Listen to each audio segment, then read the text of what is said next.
Welcome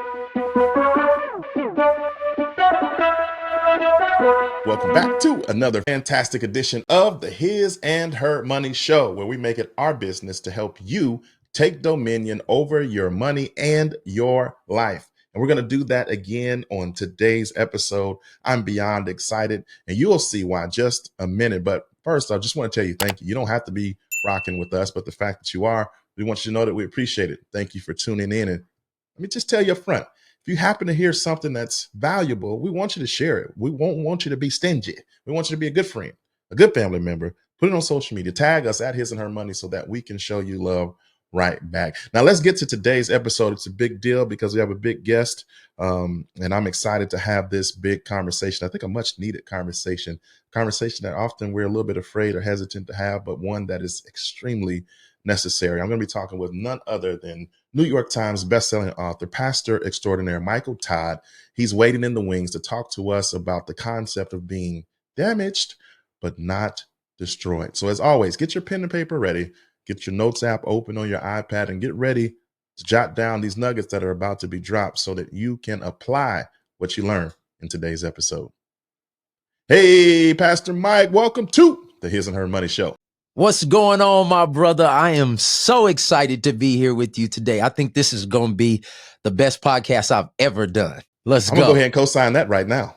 I received. I got crazy faith too that this is going to be the one. Let's go, brother. Yo, I'm so excited to have you. Been a fan of your work from the pastoring to the books and all the content that you create to try to help people elevate their life and go to another level. There might be two people listening that don't know who you are and being introduced to you for the first time right now. Would you do me a favor and just kind of say hello to everybody and just kind of let them know what you're all about? So my name is Michael. I have the awesome opportunity to be the husband to Natalie Todd, my high school sweetheart. We've been married for 14 years and we have 4 beautiful kids. About 10 years ago, I took over a church in North Tulsa where the 1921 race massacre happened. And I was tasked to be able to lead a multi-ethnic church in the hood. And we really pioneered a lot of things there, trying to bring people together when they didn't want to come together. And by the grace of God, we've been able to do that. And it's been an amazing journey of adding value to people, bringing people together. And somehow I wrote a book called Relationship Goals. And I don't even know where that came from because I didn't barely pass English class in high school. And for some reason, me and my wife's journey resonated with a lot of people, the principles of how to win in marriage, dating, and sex. And it became a New York Times bestseller. And because of that, we were able to allow messages that were real to us, that we felt that people were really dealing with our real life situations. We were able to add value in spoken form, music form, and then written form. And so today, the only reason I'm here is because for some reason, I'm 3 books in to adding value. And I think that this may be my most transparent, vulnerable, and impactful book about letting people know what God can do with damaged people and letting them know that the value is still in them. And so I'm just excited, grateful. I've heard your podcast and seen the work that you and your team have done. And anywhere that I can go to join with like minds and like hearts. You said one of my favorite words at the beginning. You said dominion. And so like that word to me is like, I mean, that's one of them words that changed my life. And so the fact that I can be here with you, helping people in any way, man, I'm just grateful and graced for it. And so, yeah, I'm ready to have this conversation, brother. Let's do it, man. I mean, you just demonstrated you're always high energy. You're always got the big smile. You're always encouraging. You're always trying to lift people up, but yet you wrote a book about being damaged, brother. Where did this come from? Because surely ain't no way Michael Todd had never been considered damaged, right?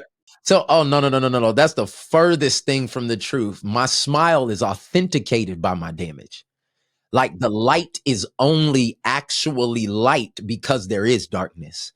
The feeling that I have is because sometimes I've been numb. And that's the thing that I'm really trying to bring to people in this actual message is that many times your damage culture tells you to ignore it, to press it down, to drink it away, to numb out.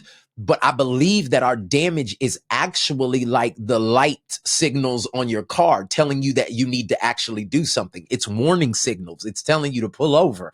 It's telling you to actually, you need an oil change. Like, and many times people go through their entire lives ignoring the things that have happened to them, the trauma that has happened to them, the pain that they've experienced, the hurt that they're still experiencing. And so they try to live this life and can't figure out why they don't have fulfillment and why they don't have joy and why is nothing never enough. And I found in my own life that it wasn't until I acknowledged my damage that I was able to actually start healing from it. And with most people that have my profession and most people that have my skin color, those are two things we don't talk about. We don't talk about, and being a male, that's not, we don't talk about our damage. Like, we lick our wounds and we go back out there and we make things happen. But I really felt that it was important for me as a black man who is a pastor, and is in a public platform, to be able to share vulnerably what God can do with your damage and the joy that's on the other side of doing some of this hard work. And I just really wanted people to know that no matter what they've been through or they've done, that the value is still in them. Yeah. Now you mentioned the fact that step one was you had to acknowledge Yes, sir. damage. But you also mentioned the fact of how hard of a step that is. We are professional pain suppressors. We are Yes, sir. trained from childhood. Dry up those tears, Yeah. tough it out, move on, I be give strong. you something And to cry so about. therefore, vulnerability is looked at as the opposite of strong by training.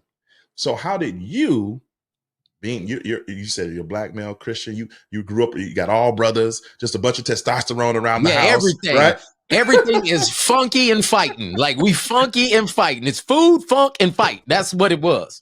So what was it for you that opened up a pathway for you to be able to get to the place of acknowledgement? My system of coping broke. Like it didn't work no more. Like, if you keep doing that all the years of your life, it maybe had served you in a season. It maybe helped you get through a very traumatic season. But if you keep that same engine on the inside of you, at some point, something is going to happen to you in life and it's going to break you. People think that what broke me was public scrutiny. That's not what broke me. What broke me was finding out my son had autism. What broke me was knowing that the only son I've ever had out of my 4 kids that has my namesake, there's something that's happening to him and we can't do anything about it. And emotionally, I'm trying to be there for my wife, and I'm trying to still lead this thriving organization, and we're winning. And my book is #1 New York Times bestseller. But the stuff at home is like, what is going on? God, I'm the crazy faith guy. Why is all of this stuff happening? When my system broke, it made me have to evaluate everything in my life. And instead of reclusing in and going to things to ease the pain, because we all gonna go to something to ease the pain. Like, everybody's not gonna know what it is. For some people, it's fantasy football. For some people, it's shopping. For some people, it's pornography. For other people, it's prostitutes. Don't judge, because all of us go to something to numb the pain. And I left out the big one. Some of us just eat our pain away. Like the truth of the matter is, instead of going to something that I know that would disqualify me from the calling on my life, I opened up to people around me. I went to counseling. I took breaks. I stopped taking engagement and going after the bag, and I went after my healing. And a lot of times I'm just grateful for the people, my community around me, who was encouraging me, like, hey, let's really deal with this. Let's dive into this. Let's go. And it was not until I did these things that it almost like my life went from black and white to color. Like, people have never, ever experienced life until they actually deal with the childhood trauma and the trauma that was created even by success. Like, people don't talk about that, but I have a whole chapter in the book about the trauma of success and all of these things that impact us. And I just tell people, yo, like, if you actually go through the process of helping yourself by doing the hard work of dealing with your issues, it changes everything in your life. And I believe by what's in this book it's going to help people be like, all right, if Pastor Mike can be that real, that raw, that honest, like about like real stuff. There's no sugarcoating in this. This is like from chapter 1 on, you're gonna find out the real deal. But I really do believe that God can only heal what you want to reveal. And a lot of people will not reveal it. And so I said, maybe they'll have the courage to go if I go first. And so that's my burden, my passion with this particular message. Yeah, I remember when you kind of let the world in on your journey. As you said it, it came back to my memory right away.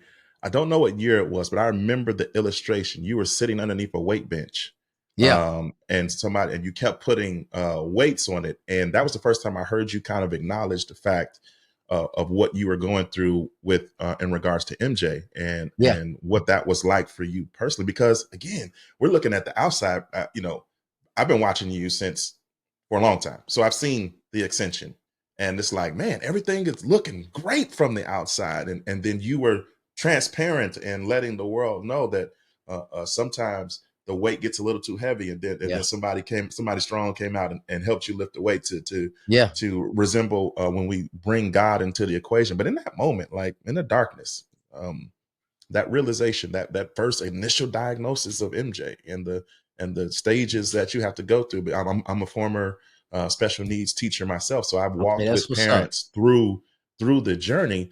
And you said yourself, like when you were talking it through, you're like, why God? I'm the crazy Yeah. faith God. Why me? Yeah.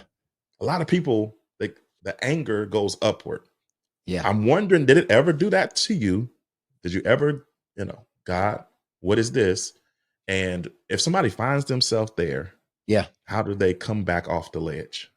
So, number one, let me say, for all the special needs teachers out there, you guys are the real superheroes. Like, you don't know what it does for parents to have an ally in that journey. I know that's not what the podcast is about or anything like that, but I just got to shout you out and everybody out there that's in the special needs community. We love you.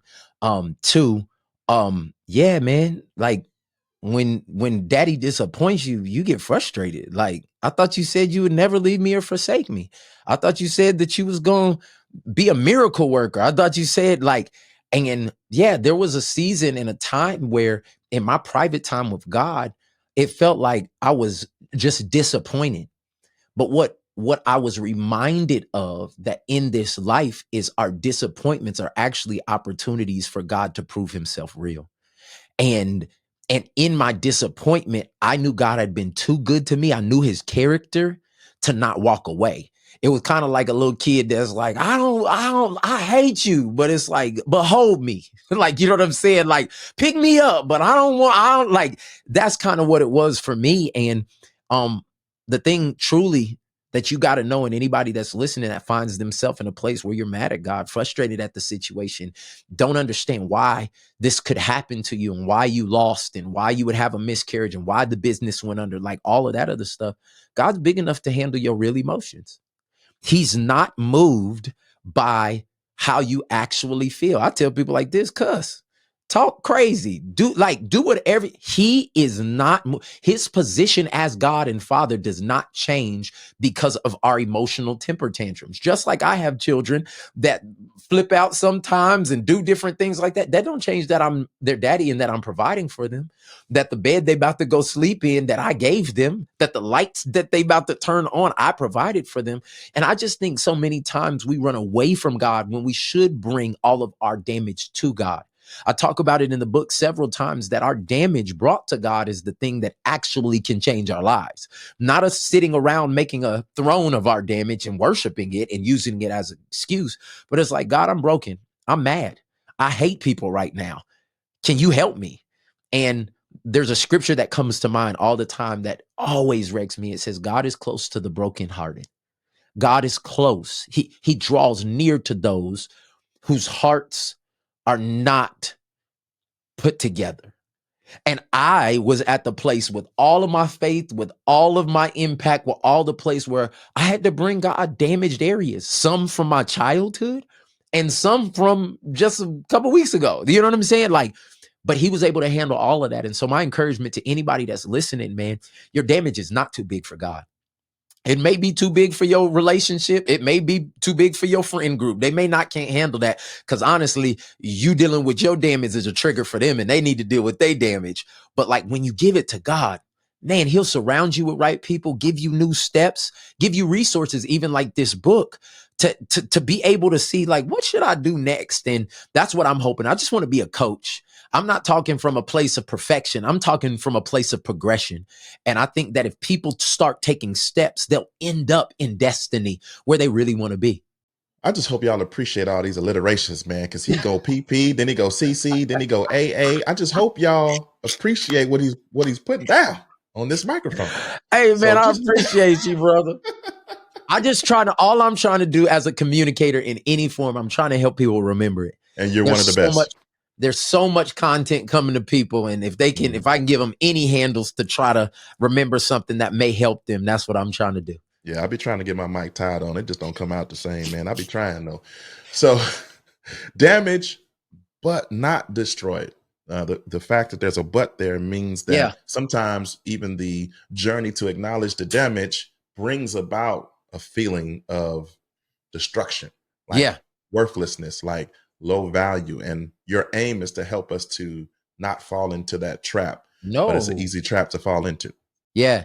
It's an easy trap to fall into if you haven't seen anybody go through it. And it's an easy trap to fall into when you're doing it alone. And it's an easy trap to fall into it if you don't allow it to not be a destination. It's just going through. Every mountaintop is only a mountaintop because there is a valley. If there is no valley, there's no mountaintop. And so I need everybody to understand that we're passing through, though I walk through the shadows of the valley of death. Like it's just, I will feel no evil because I'm going through this place. And then God promises he will be with you through that place. And so I just encourage people, when you start on a journey of healing, don't think that the low moment is the moment. There's a mountaintop coming. It's just that the mountaintop requires the valley. And I have become more vulnerable in the valley than I ever have. And I hope that the church, I hope that men, I hope that pastors embrace that because I never saw it. Like everybody in my spiritual or even mentoral, that ain't even a word, but mentorship, like lineage. It's probably in there. Okay, it might be in there. But that mentorship in front of me, everybody was like a rock. They were hard. Like you never knew what was going on. And so it's kind of like, but then they pass away from heart attacks at 56. Or you find out like they got some crazy like addiction. And I really think that if you don't let it out in a healthy way and get the help that you need, then it's going to come out some type of way. You only can suppress and keep down what really happened to you for so long. It affects your relationship. It affects your ability to have joy. It affects your ability to actually be successful. And some of the things that even helped you get successful, and that's part of my journey that I tell in here, those things are not going to help you going from this point. And if you don't change that engine, it ends up leading you to destruction. But God's plan for you is to lead you to destiny. And so that's what I hope people really get from this message. How, because you're all about the hot, honest, open, and transparent. How tough of a journey was this for you personally that you're encouraging us to go on? Yeah, it was hard as hell. Like, let me be very clear. But I've learned in life, 37 years of living, that anything worth anything is hard. Marriage is hard. It is the most valuable relationship and rewarding relationship I've ever had. It makes me confront me. It makes me have to deal with what it makes me have to put my socks in the laundry. It makes me it requires something from me. Raising kids is hard, but it is one of the most rewarding things. My daughter turns 10 tomorrow, and the joy that she has about her little sleepover and her little two friends coming over, like that, like I'm gonna have to stay up all night. Like I know I'm gonna have to, like, you know what I'm saying? Like, but again, anything actually valuable, it only is valuable because it took work to get there. And for you, you're worth that work. Like, I need to tell somebody that's listening and watching right now, you're worth the work. You're worth the counseling. You're worth opening up. You're worth the apologies. You're worth writing the letters to people who may never read them, but it's out of you. Like, you're worth it. And especially in our culture, we'll spend $200 on a pair of shoes, but still be walking around angry. Like, and we'll make sure our kids got Jordans, but we talk to them like trash. Like, what are we doing? Like, we got to change the narrative. And I say it like this in the book: what's not transformed is transferred. Like, if you don't actually take on the responsibility of doing this work, it shows back up in people you love. And I just knew for me, like, nah, I got 4 kids. The Bible talks about the sins of your father and the things that are generational patterns and generational habits. I was like, nah, I got to deal with this stuff. And I'm telling you, on the other side of it, the joy it is to be able to look at the people I love and know that I dealt with things that could have been detrimental to our relationship in the future. It just brings another level of appreciation, gratitude. And yeah, it's hard work, but it's rewarding work. And the life you get on the other side of it. I'm a preacher, so this is just what came to my mind. Because of the joy that was set before Jesus, he endured the cross. So it was going to be hard. I mean, it cost him his whole life, but there was joy that was set before him so he could go through it. I want to encourage somebody that's listening right now. The joy of doing this work is that you get to live in freedom. And if you ever actually get to be your full self without the baggage and the unforgiveness and the resentment and the shame, if you ever get to be that person, you will always be grateful that you had to do the hard work. You know what? In the book, you talk about, because I think sometimes we easily can identify external things Yes, sir. that may have caused damage. But in your book, one of the things you talk about is sometimes it's an inside job. Yes, And sir. I'm of the firm belief that sometimes the hardest person to forgive is yourself. Yes, sir. Can you help us there? Well, the truth of the matter is that we can see everybody more than we see ourselves. Like, literally right now, if I walk outside of my house, the only time I see myself is when I look in a mirror or when I turn my cell phone to me. Like, that's the only time I see me. But the rest of the time I'm seeing everybody else. The Bible says it like this: hey, before you take and point out the speck in your brother's eye, you might want to take the log out of your own eye. And I think there is a missing art of self-awareness in today's generation. Like, I think that self-awareness is probably one of the things that has helped me more than anything. You ever met somebody that don't know they loud? Like you don't, you loud and I everybody may or may recognizes it. not. I may or That may may or not be may not be you. married to somebody like that. I'm Uh-oh, just uh-oh, uh-oh, uh-oh. may Don't or get in may not. trouble. But the truth of the matter is, it doesn't matter if you're loud. The question is, do you know you're loud? Because you can't change your volume if you don't know. There are a lot of things that people are experiencing and they don't know they're bitter. Like, everybody else is here is bitter when they come out like, I ain't never gonna be with no man. All right, I'm done with these females. It's like, do you smell that? Do you hear that? But they don't. And so one of the things that if you can't be self-aware, you do have to trust somebody. And this is one of those things. Like, I've had mirrors in my life as people. I've had friends and my wife and people that I've given access. And hear what I just said. I gave them access to tell me about me. People aren't going to override your access and let you into what's real. That's why I was somebody be like, is this dress cute? And everybody's like, should I tell them the truth or should I lie to them? Because they don't know if they have access to be honest with you. But I'm telling people right now that if you don't have at least 2 people in your life that you've given access to be honest with you and hold you accountable, there will always be blind spots that you're never able to see. And so I think we all have to be self-aware, because you will not go to the doctor for something you don't admit that is hurting you. Like, if you don't admit, like, there's knee pain, you can go to the doctor and tell them you got an earache and you will still be in pain. And that self-awareness thing is real. So is accountability. Accountability is huge. Sometimes you don't even know who to trust. You're Michael Todd. You're going through this journey. How in the world?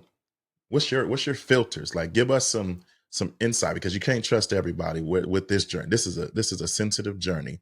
So you had to be 10 times careful as someone who doesn't have your level of public eye and scrutiny.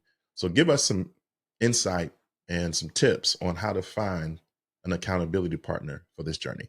I just preached a message this past week talking about the power of partnership, and I was talking about how two people are better than one. And this is what I encourage people: if you don't have partners that are prepared for a fall, you're in real trouble. Like, you should be developing relationships and friendships right now before you need them.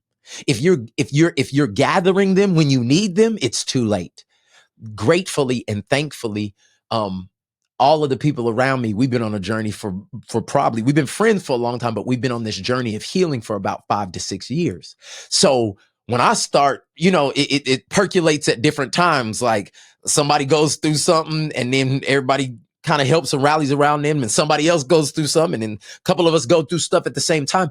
But when everybody's doing their work, when everybody's in therapy, when everybody's in counseling, when we come together, when we pray together, when we read books and share quotes with each other, and we're living this thing out, then you're prepared for when life presents trouble. And Jesus told us, in this life you're gonna have trouble, but be cool, because I've overcome the world. Part of the way we overcome that is through community. And so I would encourage everybody who's building towards a great purpose, that you got destiny on you, find people going the same way. Like, find people that you can start being vulnerable with right now, where there's a low cost. Like, the risk is not heavy. Like you said, like, if I'm sharing some of this stuff real time with certain people and they not holding me down, they could expose me.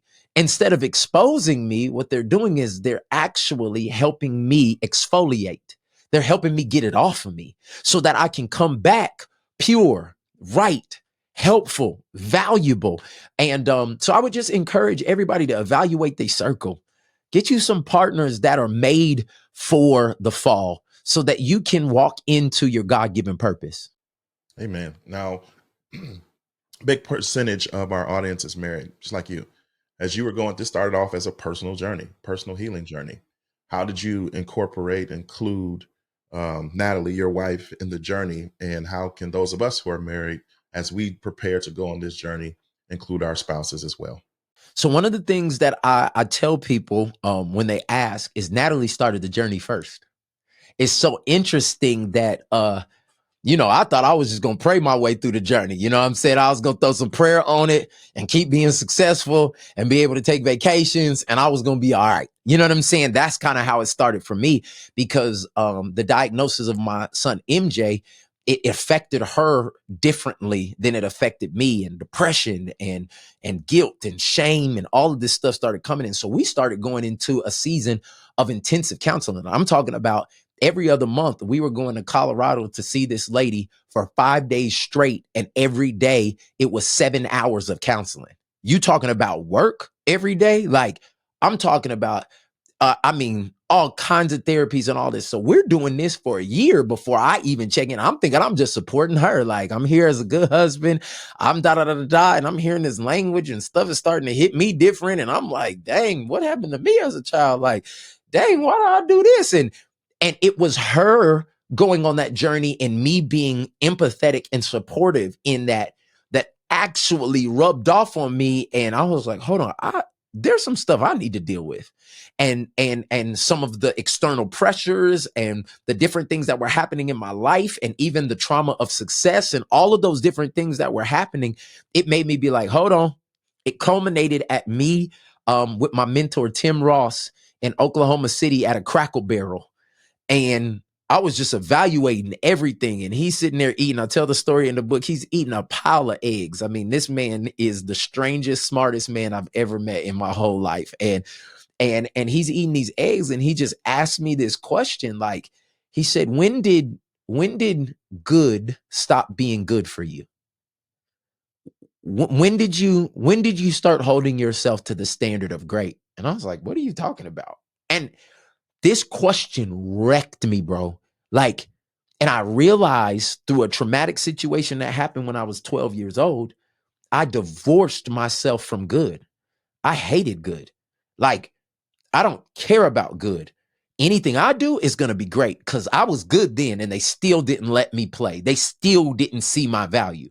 So forget that. I'm going to be great. And that engine has drove me for over 20 years. Like, I don't care what it is, food, fashion, fun, we going to be great at it. Well, it got me here, but then it started hindering me because I needed to slow down and be with my wife. I needed to check in and be with my son. I needed to stop reaching for more, and I needed to go deeper instead of wider. And having to deal with that thing, like, where did that come from on the inside of me? It set me on this journey, man, of really healing from damage and becoming okay with good. If God's standard was good, after he created everything in creation, he didn't say, and it was great. He said, and it was good. And when my standard becomes higher than God's standard, something's wrong. And so I had to reevaluate everything, man. And it's just been the most beautiful journey. And I just want other people to know that I've got tools now to help you go on this journey. Like, I had to go on it by myself, me and the Lord and my accountability.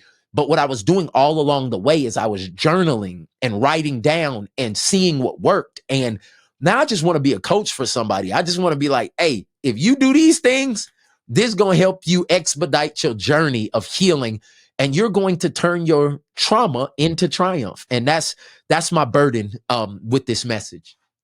Yeah, that was the toughest part of the book for me, because I'm like, is he here right now? Is he? Like, I struggle so bad with just striving for the top at everything. And I too had to get checked by my helpmeet. Like, yeah, she just said, when it's good, gonna be good enough. Ain't nothing like your wife putting you in that spot, dog. Ain't nothing like it. And yeah, that it's tough. It's a tough thing to turn off. It's a tough thing to confront. But like you said, the journey itself is what's worth it. I'm curious. Is this? I don't know the answer. I'm asking from the outside looking in, because you've been so transparent lately, over the last couple of years, with your health journey. And was this connected as you were doing self work? Did it turn into, like, I want to tackle this area as well? So one of the beautiful things about working on yourself is you start working on a lot of things at once. Like, a lot of people don't realize there's this book called now I'm forgetting the name of the book, but they talk about the concept of keystone habits.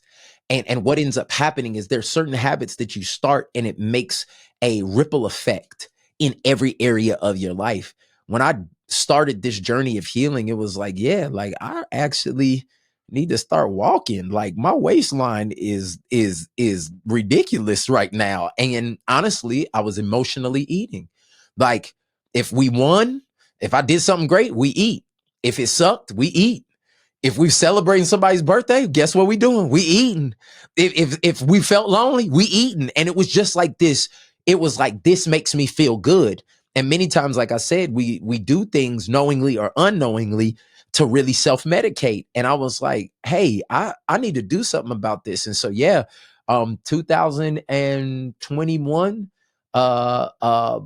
it really started a little bit before that. 2019, I was 270 pounds, bro. And I had never been that big. And it's not about the number. I'm just telling you where I started. 270 pounds. And I was like, man, this is hindering me from doing what I'm called to do. Like, this is making me tired. This is making me want to sleep. This is making me not fit for, I feel like, my purpose. And I felt like God gave me some clear instructions, like, get this in order. I only can bless your ministry to the level your body can take it. And so, dog, I put some equipment at my office and started going. And then I realized that was too big of an excuse to have to drive somewhere. So I took everything out of my garage and I put some equipment in my garage. And I just started. And the beautiful thing is, on this journey, as my wife was going through what she's going in, she starts saying, hey, what you doing down there? Like, I was like, man, you should come join me. She ain't joined me for 6 months. But one day she came down there and we started really, like, spending quality time together, working on our bodies together, encouraging each other. It's one of, like, right before this podcast, I was working out with my wife. It's one of the most beautiful things we've done. Now we've turned our whole gym into like our whole garage into like a real gym. Like we got a real gym called Stride Wellness Transformation and Wellness Garage. And one day it'll be a real gym in Crazy Faith. But like we have seen what doing the spiritual and emotional work looks like while doing the physical work. And man, when I tell you we aging backwards right now, like I'm telling you, like my wife, wow, she is 24 in her abilities, in her, like it is just beautiful to watch what happens when you actually go on the journey. And again, if somebody's listening and being like, oh, this is good for you, I'm telling you, just 2 years ago, I was in no way where I'm at today. But it was one day, one step, one decision at a time. And that's why we are committed to the mantra of progression over perfection. Like, forget doing it right. Just do it. Like progression over perfection, and you'll end up at the place of purpose. I think that's another point I want to hit as we get ready to close this out. Progression over perfection. Sometimes when you start a journey, whether it's health or inner healing or relational healing, you make some good steps, then you trip, mess up, and you feel as though everything that you just tried is in the trash. And then now, how do we remind ourselves, damaged, not destroyed, damaged, but not destroyed, and get back up and move forward again? So the truth of the matter is every fail is an opportunity for you to move forward. Like, I don't know what they say, but Edison tried to make the light bulb happen like thousands of times. And when he was asked about it, he said, I only found thousands of ways for it not to work, but I only needed one of them to work. Like it was failing forward. And so the message of this book, The Burden of My Heart, is to remind people that even when you do fall, even when you do fail, you still have value in you.